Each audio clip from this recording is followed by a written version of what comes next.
everybody. I'm Nicole. I'm Lindsay. And I'm Sarah. And together we're the co-founders of Whale Tales, a living library of cetacean stories. Today we are living large with blue whales. Plus, friend of the show Judith joins us for a fun flipper fact and a whaley great tale. So sit back and enjoy as we dive right in.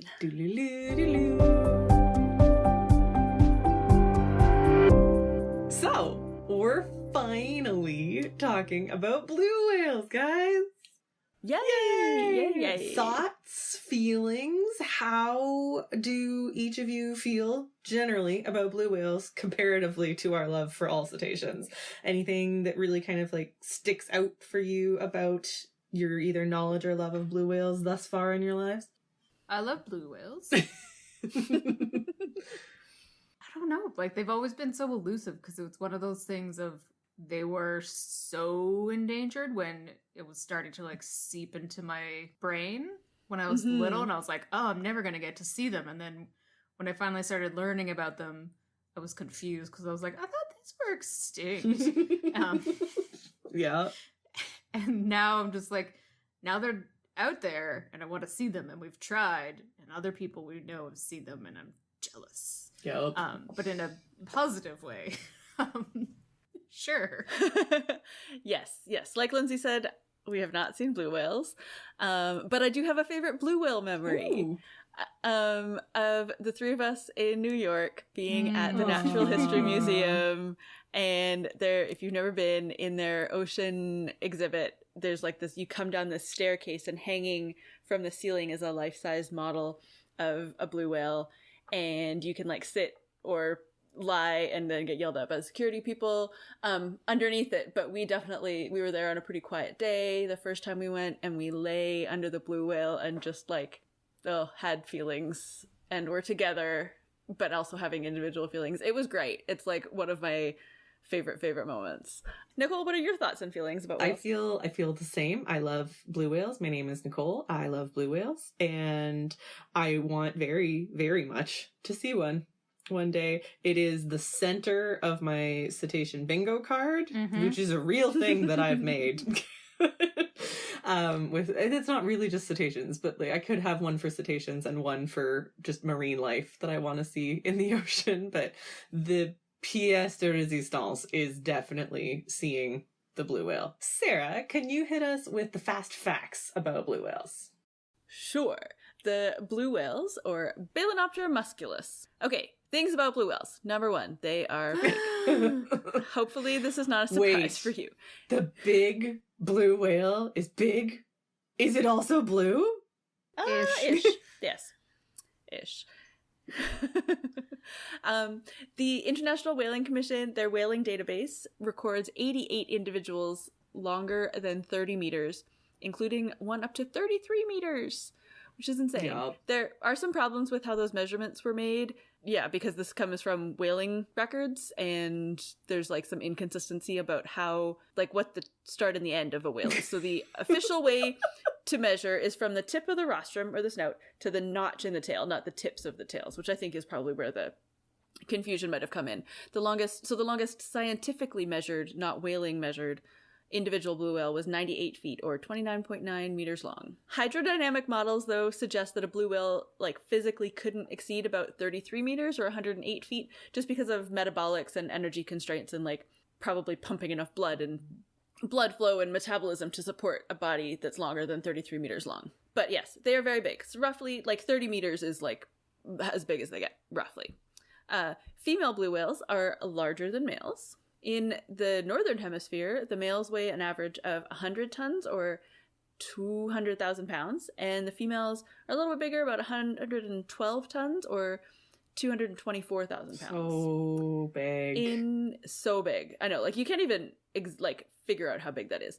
In the Antarctic, they're a little bit bigger, where the males are about 111 tons, and the females are 130 tons, or 260,000 pounds. So big. Can I also just take this moment to say that when first learning about blue whales being, you know, the biggest, and they're bigger than any dinosaur, and that's like one of the reasons they stand out so much, I'm curious for you too, because anytime I think about size, I always think length. I do not think weight. And in science, more often than not, it's the opposite. Something being the biggest means that it's the heaviest, which is why, like, when I learned about lion's mane's jellies and the fact that sometimes their tentacles are like 200 meters long. I don't have the stats in front of me, so I don't know if that's true, listeners, but like the length of the tentacles of a lion's mane jelly are actually longer than a blue whale. And I was like, but wait, blue whales are the largest that's ever lived. I don't understand. I think a lot of that is because length is easy to picture, or easier to picture, right? Like, you can think like 30 meters, okay, that's like a third of a 100-meter thing. It's like a little bit, it's like more than half of a 50-meter pool in length, right? So you're not really thinking about the three-dimensionalness of that. You just think in one size. But like picturing 260,000 pounds, like that's not as easy to I have visualize. no reference. I don't understand weight at all, ever. So No. It's just very heavy. They're very big. Yeah, very heavy and very big. As you might expect for such a large animal, they have gigantic hearts. The largest heart that has ever been weighed, obviously from a stranded, no longer alive blue whale, was 0.1985 tons or 397 pounds. The largest known in any animal, which is not surprising. But notably not either as big lengthwise or weight-wise as a Volkswagen Beetle, which, if you remember from listeners from our past mailbag episodes, we cracked that fact. Yep, we busted it. Busted that myth. Busted that myth. They are golf cart size. Yes. Ish. Yeah, that was definitely one of those things that, like, I think we talked about in that episode. Like, you grow up just to, like, somebody mentioned it once, and so you assume it's true, because it sounds right. I don't know. Despite being this large, they primarily eat krill, which are teeny tiny. They can consume 35,000 to nearly 2 million kilojoules, or about 480,000 kilocalories, in one mouthful of krill. One mouthful. That's not per day. That's one mouthful. That's insane. This one mouthful, though, can provide 240 times more energy than they use in a single lunge. The energetic models have estimated that the daily prey biomass requirement for an average-sized blue whale is around like 1,200 kilograms of krill. 1,200 kilograms of krill. We'll link the article there because it's pretty cool. So that's how much they need to eat just to like do their normal stuff. Like that's not doing anything crazy like nursing babies. Yep. Blue whales can be found in all of our planet's oceans except for the Arctic. They are usually found swimming alone or in groups of 2 to 4. But sometimes in areas where there's lots of food available, they will come together into transient groups for feeding. So they're not really like a social group. They're just all there eating at the same buffet. Blue whales, they don't really exhibit any well-defined social structure that we know of, other than the mother-calf bond, which lasts only from birth until weaning. Blue whales reach sexual maturity at about 10 years old. Gestation lasts 10 to 12 months, which, if you've listened to our reproduction episode, is short compared to many other species of cetacean. Fully grown female blue whales can give birth roughly every 2 to 3 years, but this isn't very well studied or well understood, which is kind of the case for lots of things that we're going to talk about with blue whales, other than their size and like their feeding behavior, and we've examined their skeletal structure and that kind of thing. But in terms of behavior and socializing and things like that, less well understood. They are classed as endangered, and their population is somewhere between 10,000 and 25,000. So better than they were definitely when we were kids, but still on the road to recovery. Mm-hmm. They're probably not studied very well because they come up and everyone's like, oh my gosh, it's so big. And then they forget to do all of their science. Well, and I think we're just also at that point of like, we're still trying to understand the super basic things of like where to consistently find them. And when you you got to find them, then you got to ID them, then you got to you can do the science. And that's the part that I always got really intrigued about as a kid learning about blue whales. I'm like, but they're so big. So if they're so big and we can't find them, how big is the ocean? Yeah, totally. Like they're gigantic and still hard to find. But also because they're so big, like to live in pretty deep waters, far away from shore, usually. Lindsay, do you want to talk about the different subspecies and populations of blue whales? Because it's complicated. So there are 9 different subspecies or populations. There's the northern subspecies, which is the East Northern Pacific population. They migrate annually to the North American West Coast in the summer and the fall to feed, and then they migrate in the winter to their breeding grounds in the Gulf of California and Costa Rica in the Eastern Tropical Pacific. Acoustic recordings suggest that some individuals may remain on their feeding grounds or on their breeding grounds year-round. More science. We need to do more science. Another northern subspecies is the Western and Central North Pacific population. We don't know much about the migration of this population. They are found in the feeding grounds in the Gulf of Alaska in the summer and also in the waters off of Vancouver Island. These are the ones we could see, maybe. Maybe. Very unlikely. In the winter, they migrate to low-latitude waters, including Hawaii. Acoustic data suggests that some of these ones may also remain on their feeding ground year-round. The other northern subspecies is the North Atlantic population. Not surprising if you were keeping track of how oceans work in the Northern Hemisphere. Little is known about their winter distribution and their migration patterns. In the Western North Atlantic, blue whales migrate to the Gulf of St. Lawrence in the summer to feed, and some may remain there all year. Sightings in the Gulf of St. Lawrence peak usually around late August, early September, so maybe we should go to the Gulf of St. Lawrence and see some beluga whales. Sorry, I got distracted. Tagging suggests that blue whales in this population, in the subspecies, migrate as far south as the Mid-Atlantic Bight, which is North Carolina, Delaware, South Carolina. Those areas which we now all know much better than we did 2 weeks ago.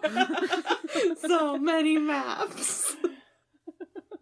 And in the eastern North Atlantic, blue whales have been documented south of the Azores and off of Northwest Africa in the winter and all the way up in Iceland in the summer. That's a long It's really long. way. It's really long. The Antarctic subspecies is distributed around Antarctica and south of the Antarctic Convergence Zone in the summer, and then they move into the mid and low latitude habitats in the fall and winter. Their calls have been acoustically detected in eastern tropical Pacific from May through September, and most migrate annually. However, again, there have been suggestions acoustically that some may remain in the Antarctic all year round. The North Indian Ocean subspecies probably are in central northern Indian Ocean year-round. Acoustic evidence of the Sri Lanka song types suggest some travel to sub-Antarctic waters off around Crozet Island in late summer and early fall. Recent evidence of there's a new song type off Oman and northwest Madagascar have noted the absence of the Sri Lanka song type there, which is interesting. And so this suggests that there might be a separate northwestern Indian Ocean population making Oman calls and a central Indian Ocean population making Sri Lanka calls. So, again, more science. More science. I'll go to Sri Lanka. Okay, me too. Yep. The Chilean population is found in the west coast of South America in the summer and fall. These whales migrate to lower latitude areas, including the Galapagos and the eastern tropical Pacific. Acoustic recordings of the Chilean population found in Chile have found that in the eastern tropical Pacific, some may stay year-round, but they are generally found in the eastern tropical Pacific in June and are infrequently detected from September to March, so summer. Again, as I've been reading this, I've been realizing we've been using summer and fall and winter in the northern hemisphere. True. Tones. I don't even know how to... You guys know what we mean. Summer and fall here is what we're talking about, even though when we're talking about Antarctica. Mm-hmm. Sorry. That's okay. My fault for writing the notes with a northern hemisphere brain. Gotta flip it upside down. Yup. This is probably a good time to note that in our sperm whale episode, we noted that there was the sperm whale, and then also the pygmy sperm whale and the dwarf sperm whale. And at that point, we noted that the pygmy sperm whale and the dwarf sperm whale really don't have very much at all to do with sperm whales other than sharing the name, and they would get a new episode, which will still happen. Don't worry, sperm whale fans. However, there is a subspecies of blue whale known as the pygmy blue whale, it does actually have much more to do with blue whales than pygmy or dwarf sperm whales have to do with sperm whales. And we're kind of lumping them together for this episode. No, shade meant to pygmy blue whales. Just basically, they're just less big. They're still very, very big. They're still over 20 meters long. They're just less big than the true blue whales. The end. So we have a Western Australia, Indonesia population. This population feeds off Perth Canyon off Western Australia. We have 7,000 stories of them from our friends at Whale Watch Western Australia. That was an exaggeration, but we still have a lot. Go check them out. Then they feed there in the summer, northern hemisphere summer, and migrate to the waters off Indonesia to breed in the winter. Acoustic data may indicate that they are distributed in the sub-Antarctic waters of the southern Indian Ocean in the summer and fall, including the Crozats Islands and Amsterdam Island. Like the Madagascar population, this population's distribution remains north of the 52nd parallel. Speaking of the Madagascar population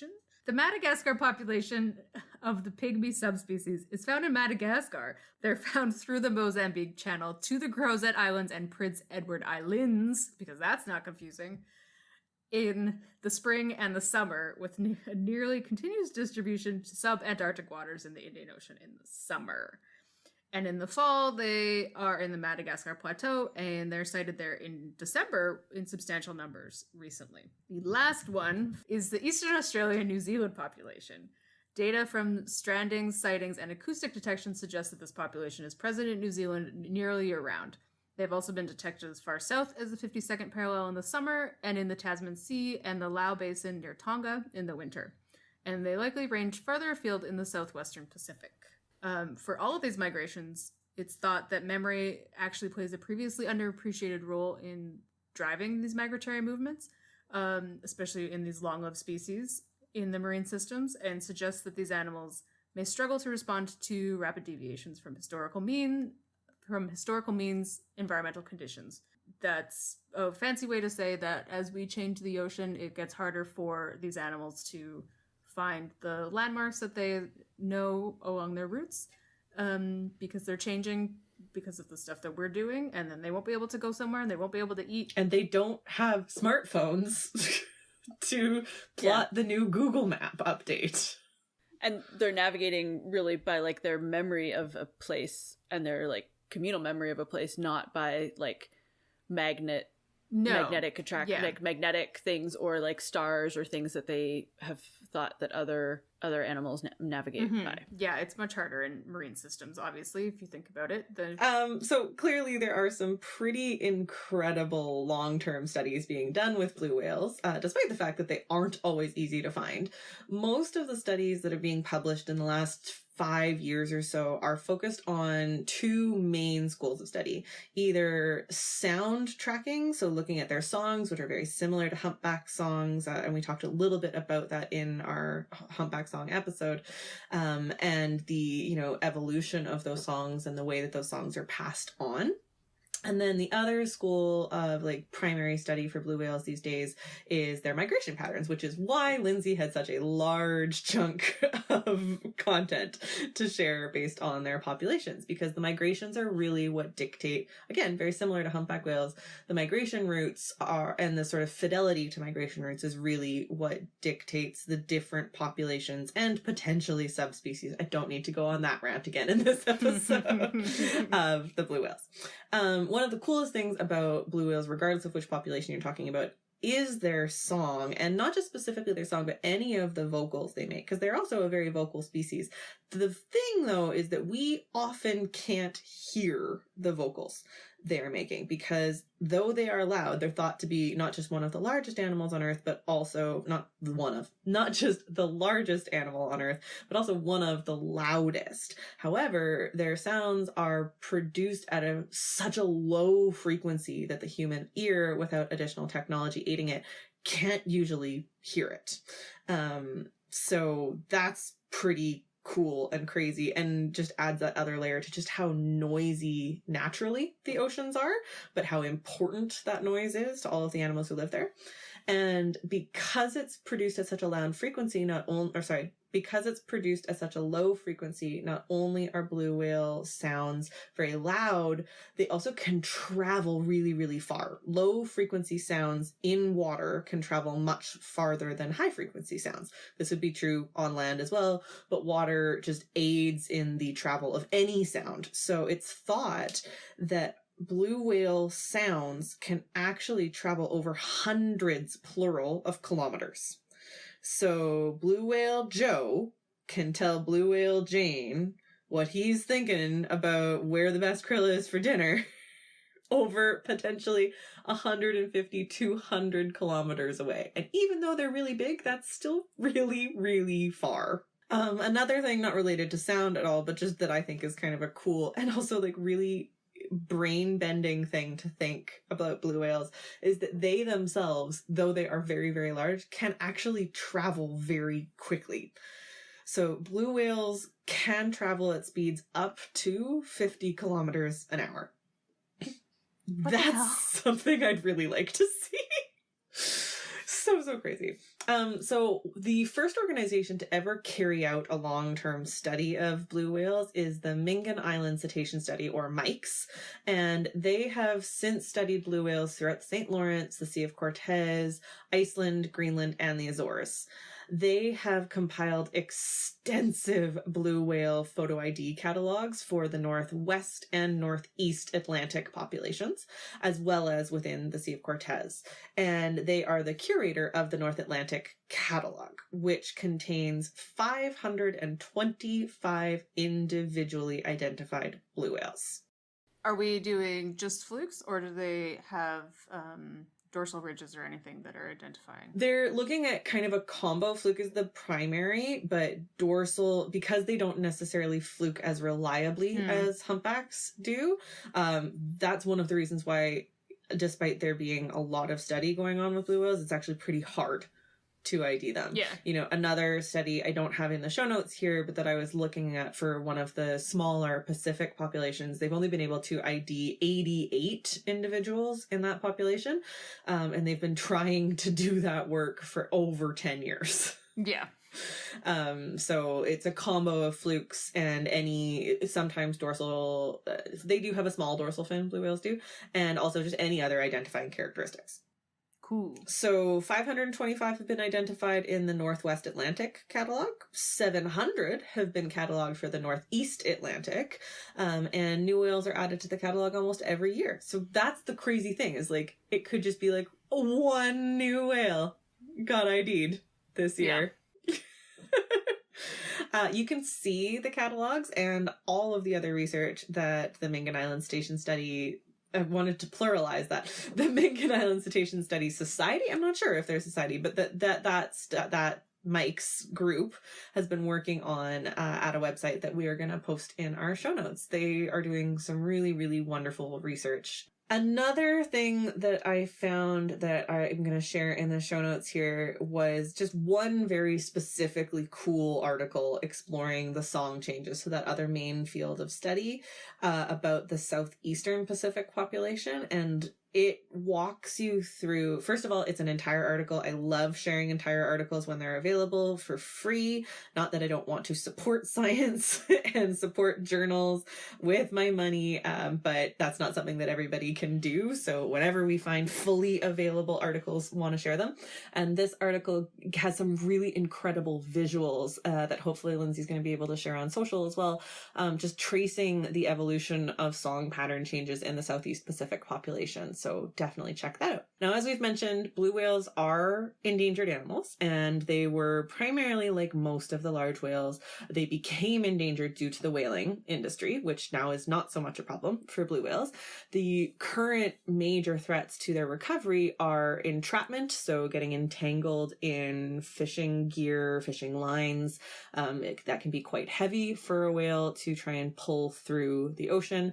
And It's also not something that's easy to shake off, as anyone who's ever spent any amount of time around fishing line for a fishing rod knows. You can get that tangled up into knots very easily.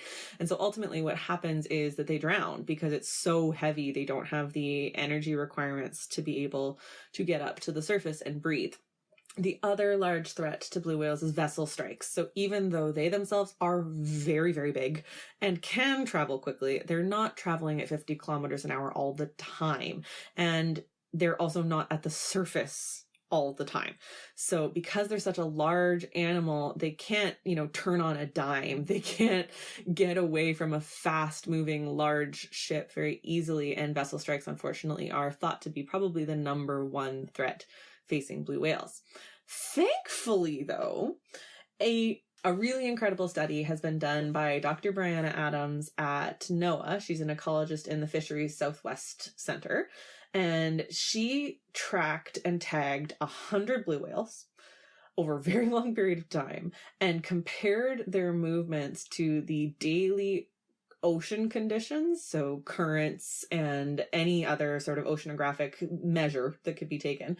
And what she found is that ocean conditions affected the whales' travels in extremely predictable ways. So Dr. Abrams is taking her research one step further than just publishing a really cool article. Her colleagues and herself are now developing an app that is going to allow ship managers and shipping lane developers to predict the location of blue whales as they transit along the west coast of North America. The app will also potentially be available to the public so that public management teams could make recommendations on vessel slowdowns and also just try to recommend alternate shipping lanes. And, for areas where there's sort of constantly thought to be traffic, just create new shipping lanes to avoid those areas completely. This will not obviously solve the problem of the individual blue whale that kind of goes off on a scouting expedition, but using this kind of real science-based observation over a longitudinal study to affect the ultimate prediction of how we move our man-made ships around in the ocean to better serve whales is so cool. Yeah. So you can read all about that in the article that we will share in our show notes. It's not available yet, though, so don't go thinking that you can go find blue whales because of this app. That's also probably not the point. No, that's not the point. No. So that's the intro to blue whales for us today. We discovered some other really cool studies about blue whales, but we don't want to talk your ear off in today's episode as much as you may be in for that. So we are going to be looking for opportunities to share more of the science that we've discovered about blue whales and all of the cetaceans that we love in coming episodes. So keep an ear out for that. And one of the ways that we are able to do that is because of the incredible support of our patrons. So thank you so, so, so much to all of you who support us on patreon.com. Patreon is a website where for as little as $1 a month, you can support your favorite creators or you can support us. We are at patreon.com/whaletales, and Lindsay's going to tell you a bit about what you might get in exchange for your financial support. So we have 3 different tiers on our Patreon that you can support us at. We have a $1 a month where you get a merch discount and a weekly newsletter about news and updates about what's happening with us and our website, as well as you get to vote in our Fun Flipper Fact polls that we have when we before new episodes. We also have a $5 a month tier where you get all of that stuff but a bigger merch discount, and you get a watercolor logo postcard painted by our very own Nicole. At the $10 a month level, you get all of those things, plus another watercolor humpback painted also by Nicole. And you One day I'm going to switch it up. It's not going to be a humpback anymore. They're just so much fun to paint. Yeah, of course. You also get the opportunity to produce an entire Fun Flipper Fact episode section of our podcast. We've had a couple of them so far. The last one was Colin, which was just last month, right? What is time? Yeah. Nobody knows.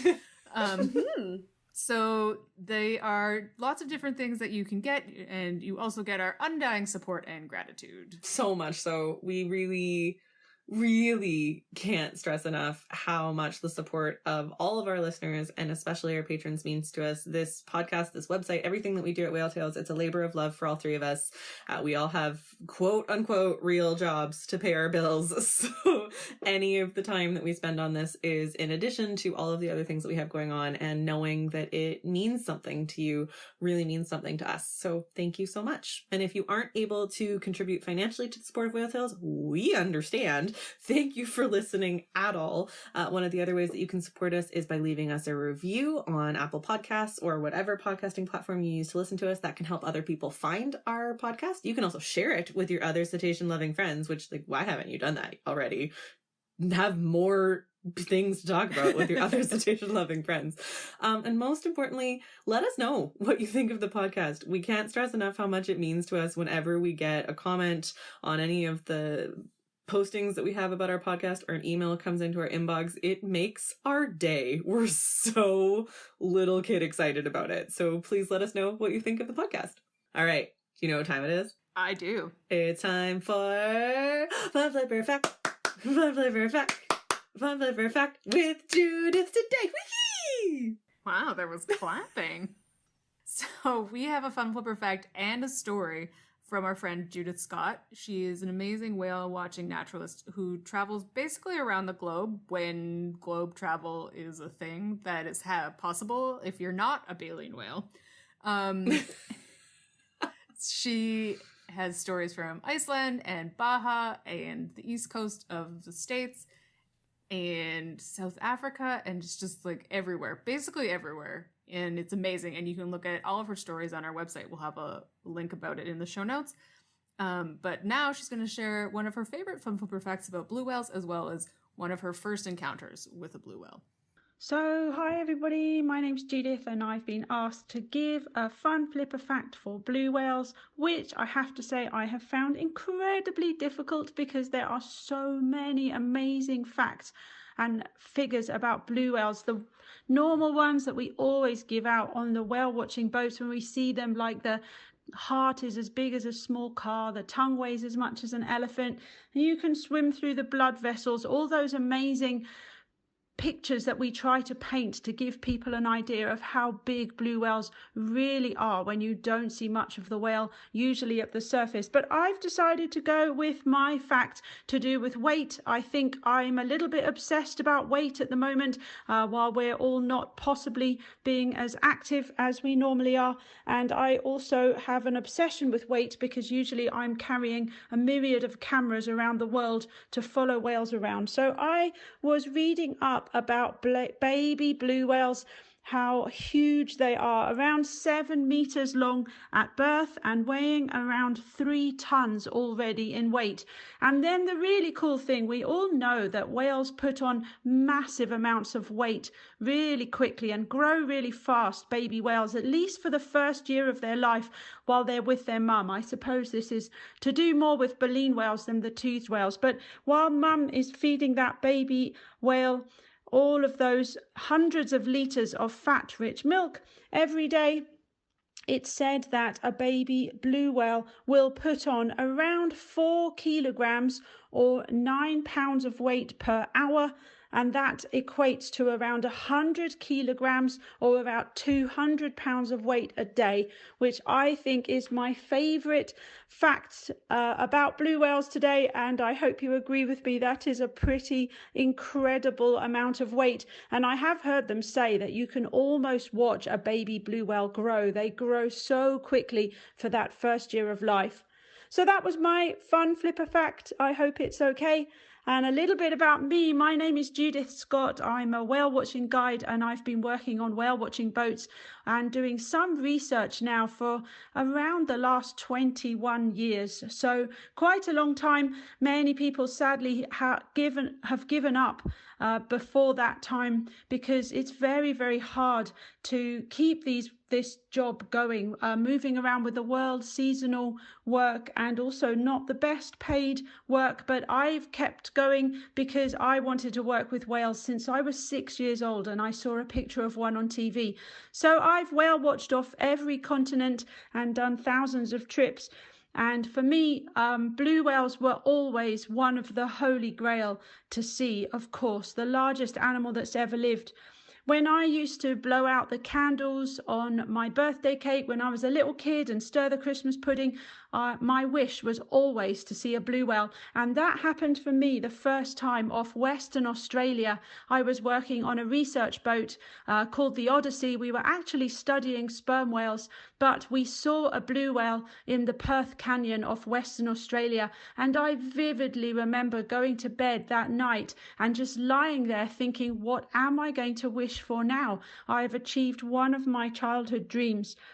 So I've been lucky enough to see blue whales all over the world, really, the Pacific, the Atlantic, and the Indian Oceans. One of the questions we get asked so often on the whale watching boat is, where is the best place to see blue whales? And there are a lot of places that you have a chance of seeing them, but not that many places where they really are the main species that you are most likely to see. They kind of tend to show up now and again, but I do think one of the best places has to be the little town of Loreto in Baja, California in Mexico. Is a fantastic place to see blue whales with the desert in the background.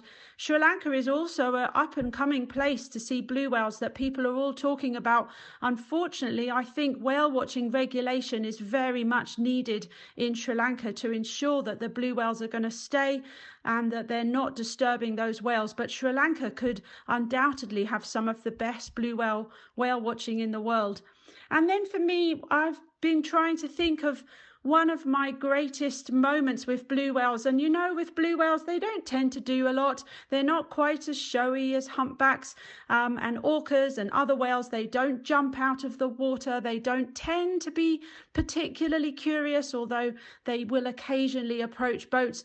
They tend to just be cool, calm and collected and huge, the largest animal. So it really is the idea and the thought that you are seeing the largest animal in the world that makes seeing a blue whale so special and so exciting, rather than the behavior that they tend to display. And of course, we know that they are still critically endangered, which makes it all the more special to see them. So the one moment that I've chosen to share about blue whales was when I was working in Massachusetts, off Gloucester, Massachusetts, for many years. The main species we see there are usually humpbacks. There's also fin whales, minke whales, and some dolphins around. But we got a report one day to say that a blue whale had been seen on Stellwagen Bank. And my friend Cindy, who had done around, I don't know, I think it was about 5,000 whale watches there, had never seen a blue whale before. The captain of the boat had done more than 10,000 whale watches there, and he had never seen a blue whale either. So we ran down to the boat. We got the passengers on as quickly as we possibly could, and we headed out to where there was a report from another boat that there was a blue whale out there. And we found it, and I had seen blue whales before, but most other people, I don't think anyone else on the boat had. And Cindy just cried into the PA. She was so thrilled and so excited. And I think it's just so amazing to think that krill is not a normal species or not a normal bait that we see off Massachusetts.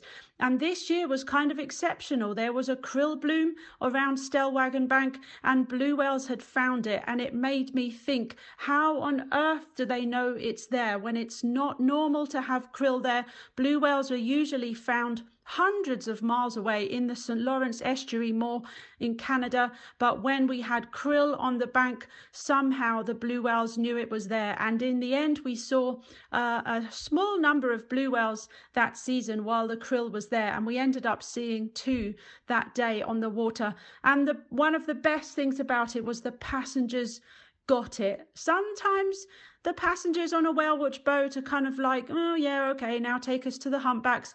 But these guys really got it. They totally understood why this was just one of the most amazing things to see. So that's my story about blue whales. Thank you very much for letting me join in your podcast, and for all the wonderful work that Whale Tales does, spreading the word about whales and dolphins all over the world. Thank you very much. Bye-bye. I am more jealous than I have ever been, maybe for anything. I know. think. It's just... Jealous. Judith, you're so cool. I know. She's so cool. And her photos are incredible. She's got this amazing triple health spy hop killer whale photo, which I absolutely adore. And she has some blue whale stories on our website of just the most amazing flukes, which always gets me. Of just, blue whales are big, and then you see pictures of their flukes, and you're just like, that's ridiculous. They're so big. Insane.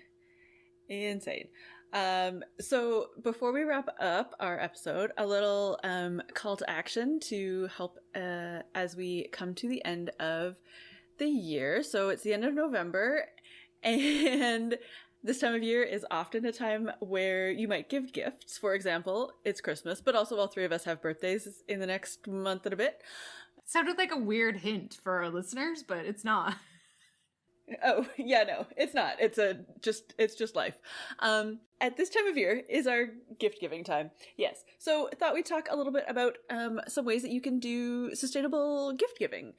As you might have heard, the mailing postal service at this year is a little bit overwhelmed. So you're hopefully thinking about this already and wanted to throw out some ways to make that a little more sustainable. So first thing is buying or gifting something that isn't a physical thing. We've talked about doing experiences before, I think in a previous Sustainable Holidays chit chat. Experiences are a little trickier this year, but digital gifts like ebooks, digital downloads. For example, like I bought myself some artwork for my wall that was a digital download on Etsy, and then I just had it printed at a local print shop. And then you could just mail them a card or send them a virtual hug. Charitable donations, especially if you take the time to find a charity that you think would really align with somebody in your life's interests or values, that would be a really great one. For example, I gave my sister one year when she was a new mom. I gave other new moms like medical care and vaccinations in a third world country. So that's always fun. And if you are buying something that is an actual physical thing, like that's also completely valid. Like you don't have to not buy anything physical. But a couple things to keep in mind are to shop locally if you can, especially local shops that have online ordering. For example, you could order online and have it delivered by the store to that person's house. I bought my brother-in-law's birthday present in Ontario completely online. It was a local small store, and the owner of the store actually ended up being the person that did the delivery because that's how small they were. Cute. And yeah, it was super cute, and they were just delightful to deal with over the internet. And then separate from like where you buy it is how you send it. And if you are delivering a present in person, you always have the option of wrapping things in reusable materials like a cloth bag or a piece of cloth or an old sweater. I don't know, that might be a little bit weird, but you know what I mean. You know where I'm going with this. Finding a piece of cloth or even buying a piece of cloth, and that's part of the present. All kinds of fun things so that no part of your gift ends up in the landfill, if at all possible. If you've got other cool sustainable holiday ideas, feel free to share them because we will definitely repost that or whatever the lingo is these days, Lindsay. Share your cool ideas about how to have a more sustainable and also COVID-safe holiday this year. I cannot share my idea because it is what most of my family is getting for the holidays this year. But I will just sort of tease it that if you have a child who is creative and draws on anything and everything all the time, save those throughout the year and see what happens with them. You could use them as wrapping paper. That's not giving anything away. But yeah, those are memories that you can look back on fondly, and they can also be a really cool and memorable and meaningful sustainable gift option. So I will share a picture of this once the holidays have come and gone and my family, who does listen to this podcast, hi family, love you, has received their gifts. I think that about brings us to the end of our episode. As mentioned earlier, we would really, really love to hear your thoughts on this episode or any episode. So please visit our website, whale-tales.org, and find links to our various social media handles so that you can drop us a line anytime. You can also tweet at us directly. I am FHG07. Sarah is Sarah K. Given, no H. And Nicole is Nick Fcan, Cann. You can also head to our website to subscribe to our podcast, check out our line of awesome merchandise, mostly designed by our friend Ross. Thanks, Learn Ross. about supporting us and becoming a Patreon.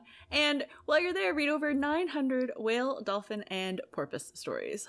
That's whale-tales.org. Tales like the stories, not tales like the animal. And if you have seen a cetacean, we would love to add your story to our library. Please click the share link on our site, contact us on social media, whale-tales.org, or email us a voice memo just like Judith and tell us all about your incredible encounter. Thank you again for listening and for supporting us. We will be back on the third Wednesday of next month with more fun facts and whale trivia. I'm so excited about next month's episode. It's gonna be so good. That's all we can say, but we're so excited and all a little bit like fangirly about next month's episode. So stay tuned, and until then, thanks so much and have a whaley great day.